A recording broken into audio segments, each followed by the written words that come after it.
They will hand you a role: society, family, colleagues, enemies. They will look at you, measure you, label you, and quietly decide who you are allowed to be. And if you accept it, you are finished. Power begins the moment you refuse the script written for you. Law 25. Recreate yourself.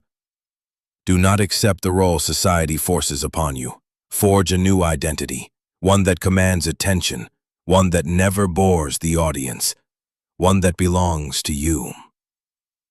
Julius Caesar understood this before anyone else.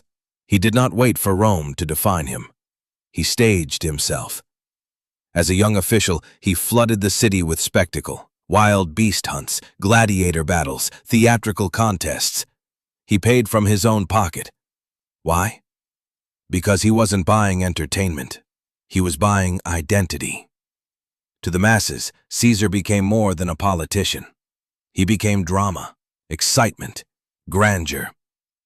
When civil war loomed and he stood at the Rubicon, his generals hesitated. Caesar did not argue like a bureaucrat. He performed.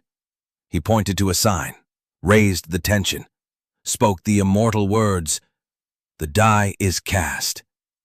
And in that moment, uncertainty turned into destiny. He crossed the river, not just physically, symbolically. Every move was staged. In battle, he placed himself where all could see him. In public, he wore purple robes no one could ignore. Even in death, he arranged his body with theatrical dignity. He understood something timeless. Power is theater, and those who master the stage master perception. But Caesar was not alone. In 1831, a woman named Aurore Dupin arrived in Paris with an impossible dream: to become a writer. The world laughed. Women were not authors, they were wives. So she refused the role. She killed her old identity and created Georges Sand, a man. She dressed in men's clothes, smoked cigars, spoke boldly, dominated rooms. The public was fascinated. Was she a man? A woman? A scandal? It didn't matter. She controlled the narrative. Behind the mask, she remained herself. But in public, she was myth. She proved a brutal truth. The world will cage you with labels, unless you design the cage yourself. Understand this: the personality you think is you was shaped by parents, teachers, society, fear. Powerful people do not inherit identity. They sculpt it, like clay. The first step is self-consciousness. See yourself as an actor. Control your face. Control your tone. Control your timing. Sincerity without control is weakness. The bad actor feels everything. The master actor chooses what to display. In the real world, emotion is a tool, not a master. The second step: create a character that stands out. Abraham Lincoln did it. The humble, homespun president, the beard, the hat. It was not accidental. It was strategic. He became an icon because he chose to. And remember, drama unfolds over time. Suspense is power. Franklin Roosevelt understood this. He stayed silent before taking office, letting tension build.